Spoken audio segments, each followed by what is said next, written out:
A few months ago, I made a video going over the hottest takes Draft League players have regarding the format.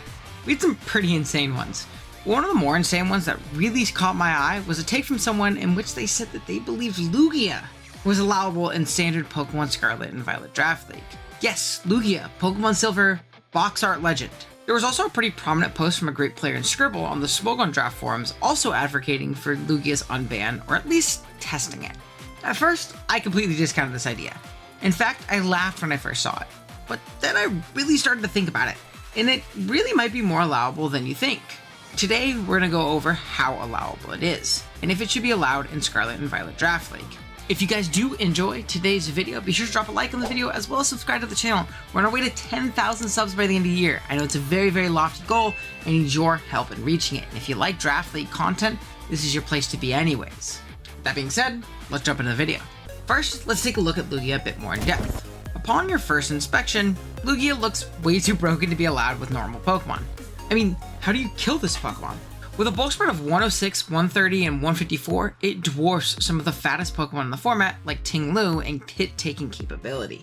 That's not where the survivability of Lugia stops though, as on top of its astronomical bulk, it also has access to Recover for, well, reliable recovery, as well as the broken multi-scale, which cuts the damage that Lugia takes at full in half.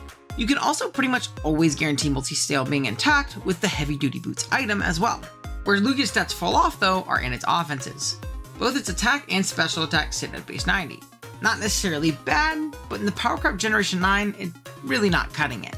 To be fair to Lugia, it does have an absolutely incredible move pool and can boost its special attack with Calm Mind, making it a pretty terrifying sweeper. Recently, Lugia was piloted in its natural habitat of Ubers in the BBL. Draft League legend Amel piloted it and it didn't do great. It had a couple solid performances, particularly in the final week of the season against Diet Tight, but it definitely didn't ruffle any feathers. Heck, Amel picked it up in the middle of the season as a transaction, meaning it wasn't even drafted originally. And in 2 of the games it won that season, it didn't run any attacking moves, focusing solely on its supporting capabilities. Also recently, a really large showdown league called the Trick House decided to bite the bullet and allow Lugia, seeing if it really had fallen to the level of just any ordinary Pokemon, or if it really was genuinely broken. Today, we're going to watch some replays of Lugia in action in Trick House, and try to determine if it should be allowed in Standard Draft League or not. Alright guys, so I have 2 replays from this most recent Trick House season showcasing Lugia and, letting us kind of see if this thing is broken or not. I believe both these games are from Blitz.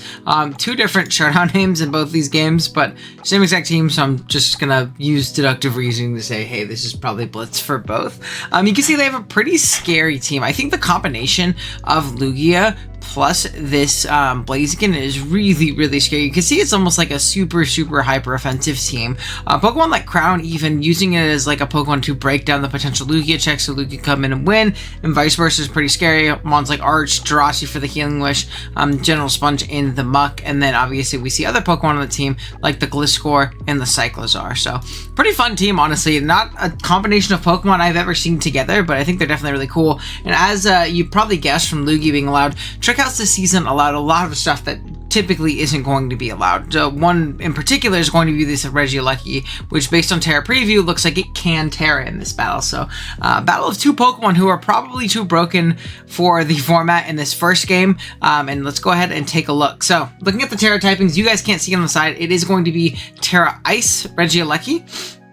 And if there is another one on the team, it's something with a standard typing. I don't know. And then we have also, it looks like Steel Blaziken on Blitz's side right here. So let's go ahead and take a look. Immediately have Lugia into Annihilate lead. Annihilate is going to be forced to pivot out immediately, even if it is a Terra Cat and it's Terra Fighting, so it's not like it's going to resist Psychic or Flying at all, or really threaten this thing. We want to see a switch out immediately into the Slowking as a Calm Mind from Lugia comes out right here. You'd think pretty specially defensive wall, we probably have a good chance of taking this on. No, unfortunately not. This thing tries to T-Wave Lugia as it just sub-CMs in its face, reveals the leftovers as the item, just starts Calm Minding up. The Psychic Noise is going to prevent the leftovers recovery, which is nice, stopping this thing from just getting back to full and getting its multi-scale. As the light screen pops, as Earth Power does 83%, showing that it's obviously not a AV Slowking via Clicking Thunder Wave and Light Screen, things of the sort, but still good damage. Aeroblast is going to come out this next turn, even with Light Screen still doing 37, so pretty solid damage, to be completely honest with you. We're back at 90. We're going to try and sub again, just baiting for a miss slash stalling out those light screen turns, because if it is not light clay on the Slowking, we can stall those out completely and then just kill this thing with an Arrow Blast. You're going to see it is light clay Slowking, so unfortunately the Lugia is going to be forced out here into Muck, as it's just basically sacked off at this point. Ceaseless Edge does do about 24%, and then Razor Shell's going to pick this off afterwards, showing this thing obviously is not like a Choice Band variant or anything like that. Jirachi's going to come out next as it forces out the Samurott and gets it into it gets a free Reflect turn.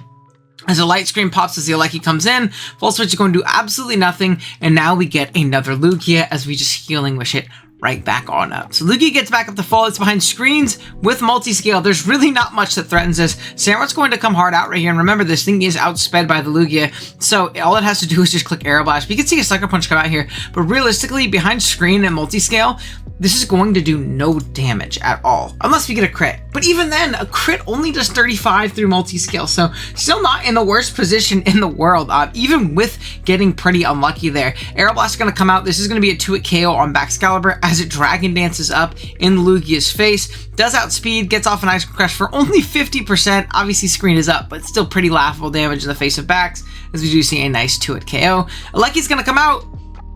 17%, not even close to a KO here, as we are just going to go ahead and one-hit KO this Slowking on the switch in, do 50% with a crit Arrow Blast. Out comes Alecki again. We are going to be revenged, but I mean, the amount of pressure that this Lugia exerted in this battle alone, despite not winning, so many resources had to be allocated towards it, and even then, we got pretty fortunate with a nice crit Sucker Punch behind the screen. Who knows how healthy this Lugia would have ended up in the face of this Alecki with this light screen and still up this turn. It probably still wouldn't have won the game, but it probably got another kill, minimum. So I think that's pretty insane, to be completely honest with you. I mean, this Pokemon put in the utmost of work in this battle, taking out 3 of the 6 Pokemon on the opposing side, opening up this Archaludon to come out right here, as we are going to see a Volt Switch as it's a ridiculous amount of damage. Proc Stamina Boost, which is nice, and I believe it's just going to be a, oh, it's a Thunder Wave. I thought it was a Draco that turn. We're going to see a Thunder Wave into the Lumberry, carrying the Paralysis.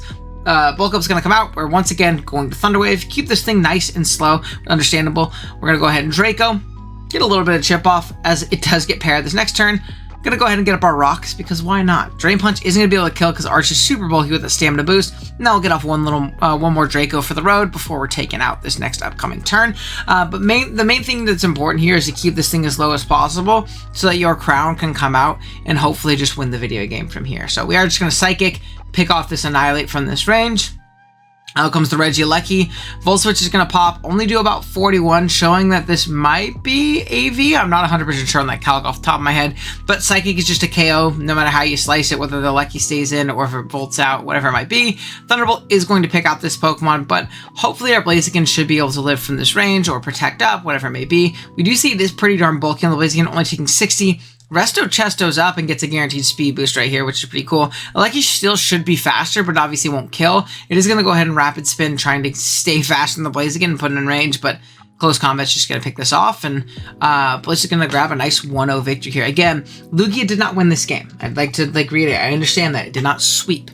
I don't think that makes it any less oppressive in this game and impressive in the builder, to be completely honest with you. It also kept this Tauros in absolute jail the entire game. Like, it could never touch the field, and it really had the capabilities of 1v1ing and defeating everything on the opposing side. So, really dominant performance from Lugia. Despite dying, it got 3, right? We're going to go ahead and see another game. This is going to be Blitz again. I believe, is Chili Grill and Bar, is that Gammon? I don't remember. It's a name I know. Regardless, we're going to go ahead and jump into this one. We see the Terra typings. It looks like it's Terra Ursaluna Blood Moon. Also pretty silly. Terra Blood Moon. It looks like it's also going to be Terra Hoopa Little Guy. And then on Blitz's side, it looks like we have Terra Electric on our Blaziken, which actually looks really strong. I mean, you see a Zapdos, you damn near always bring a Terra. Or Terra Electric to stop it. We're going to lead our Archaludon into the Ursaluna, just get up our rocks as we show that we are a sturdy variant, which is really, really nice, allowing you to get off a guaranteed move afterwards. We are going to see Custette Berry, also proccing, which is really, really nice. Draco, only doing 49 to this Quackleval. Absolute eat. I'm not sure if that's AV damage. It might be. I mean, that did, like, literally nothing. We're going to see a Rapid Spin get away those rocks, but we still have our Arch. Maybe there are some positions where we can get in on an aggressive Hoopa turn or something of the sorts. Speaking of the Hoopa, comes out right here. We're gonna just Calm Mind up, Tachyon Cutter through this guy. And again, this is a solid use of Crown in the sense of we are breaking down potential pivots and answers into Lugia by just Calm Minding up and bullying through them, putting crazy damage on it. Obviously, this Hoopa is gonna be able to keep this Crown very, very low, if not just 1v1 it right here. It looks like we get a crit right there. I'm pretty sure we 2-hit killed anyways. I don't think it mattered at all. And while this Crown might get 1v1 here, as it misses a Focus Blast into Luna, we are going to die to the Earth Power. It did plenty of work in getting rid of that Hoopa for Lugia. As Lugia is going to come out right here, it is just going to Calm Mind this next turn, as the Luna Calm Minds as well. And you're going to see an Aeroblast pop, do about 47, so we beat this 1v1, but it does show Roar. So again, the amount of pressure that this Ursaluna is exerting, or I mean this Lugia is exerting, to where we have to run this Calm Mind roaring Ursaluna Blood Moon in order to not just get bullied and set up on by it. I mean, it's like a more extreme version of like the prep that like Suicune used to force in like old Gen's draft. In my mind, it's kind of how I'm seeing it. But we are going to see the Blaziken be forced out. Zapdos is going to be the pivot. We are going to close combat raw into it. Are we going to get staticked? No, we do not get punished, which is really, really nice, obviously. We're going to be forced out. Don't really want to take this thing on at -1, even if we do Terra. Volt Switch tries to pop into the Gliscor as it gets its Toxic Orb to activate, as Quaquaval is going to be pivot out on a T-Spike. So Quaquaval really, really, really trying to get rid of these hazards and keep them away throughout this game, as the Rapid Spin does pop, and we do see a Moxie Boost. So this is a +1/+1 Quack, probably AV. Thankfully, we still have our Lugia in the back where we can come in, really not worry about this thing at all, as you see a +1 knockoff, just 34 through multi-scale. And from here, we're going to get a Weakness Policy boost and just kill this thing immediately. The funny thing is I'm not sure there's a single Pokemon on this team outside of Ogerpon that can Oko Lugia from here, and if it loses the speed tie, it doesn't even matter. We just take this thing down to Sturdy, which is pretty silly. So we're going to see Zapdos come out this turn, actually. A Psychic Noise is going to be faster, do 51 to the Zapdos. Really, really nice for your Blaziken endgame, potentially, as we just 2-hit KO'd immediately after a Metal Sound, so good night. Down goes Lugia. Down goes Zapdos. We saved Lugia, as it still has some use in this game, especially if it can recover up. We're going to see a flinch on the AV Cyclozars. We're going to have to kind of steer and maneuver around this Greninja, not let it pop its Battle Bond, as it can get pretty darn out of hand. Especially defensive Gliscor is broken. We get up a T-Spike, and what the T-Spike does too is it ensures that Sturdy Ogerpon is no longer an issue for a Blaziken endgame, as it looks very free to just click Close Combat and win the video game at this point. So I'm going to go ahead and see a Protect here from the Gliscor, get a little bit of health back. Again, probably going to try our best to not let this proc its form. We're going to go into Cyclozar. 36, does look like it's a 2-hit KO. Pivot out into Blaziken on yet another Dark Pulse, knowing that it can't really Surf or it doesn't kill you. We get our Balloon popped. We're going to Protect this next turn. As a Surf does pop, we should be faster. And with Terra, Electric, we're going to eat up any kind of Water Shuriken that might come our way. Yeah, it does absolutely nothing. Also, Blaziken kind of breeding the fraud allegations in this set of games right here, as we're going to close combat into Gren, knock it out.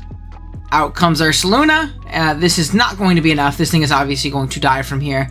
Close combat pops, and then Cornerstone can come out afterwards. And again, it has Sturdy, so maybe we'll be able to pick this Blaziken if it doesn't have, or if it doesn't Protect here. But it does. Smart play, right? There's literally no drawback to doing so.